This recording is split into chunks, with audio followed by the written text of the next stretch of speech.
good team, but we ain't done anything, and we have a lot of work to do. And Minnesota won 13 games last year. Green Bay's won the division a handful of times in the last handful of years. So, we've got some work to do to put a stamp on who we want to be, and are nowhere near that yet, but are on our way. I'm gonna be honest with you.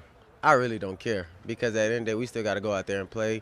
Because the same people that's giving us the hype right now was the same people that was down on us last year and the years before. So for us, we just got to go out there and just prove everybody right, like I said, and just do our job.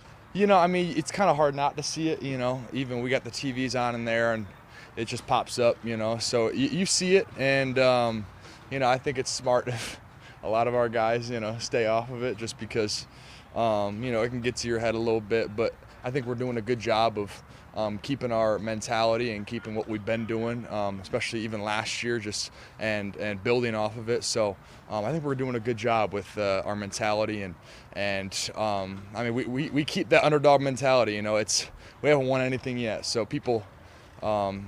Obviously, there's a lot of expectations, but then again, I think we still feel like the underdogs.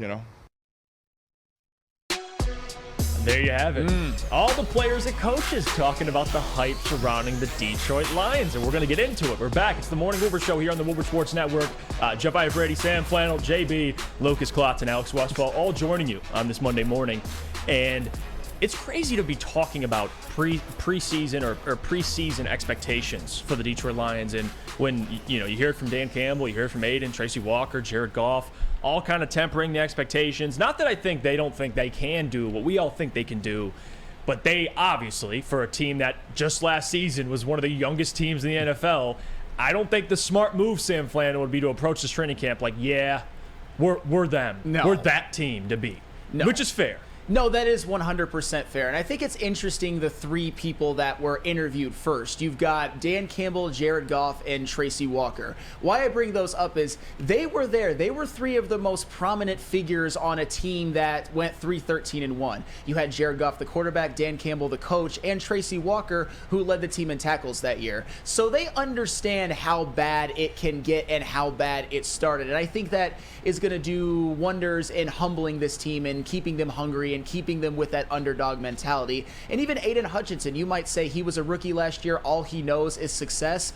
Au contraire, because remember how they started the year. 1-6. People were saying that Aiden Hutchinson is over pursuing. The defense was historically bad. And Aiden Hutchinson was brought to Detroit to help revitalize this defense. And at the beginning of the season, it wasn't looking so hot for Aiden or for the team. So he kind of understood how it was a tale of two seasons. They understand where it could go, but I also think that they realize what this team can be and that it is much better than it was at the beginning. And even Tracy Walker, that's an interesting one too, because he never got to experience playing winning football because he got hurt before they ever took off. So I think this is a team that can maintain the hunger, maintain the underdog mentality, because as Jared Goff says, as much as we hate to say it, as much as it pains me, the Detroit Lions in reality haven't won a thing yet.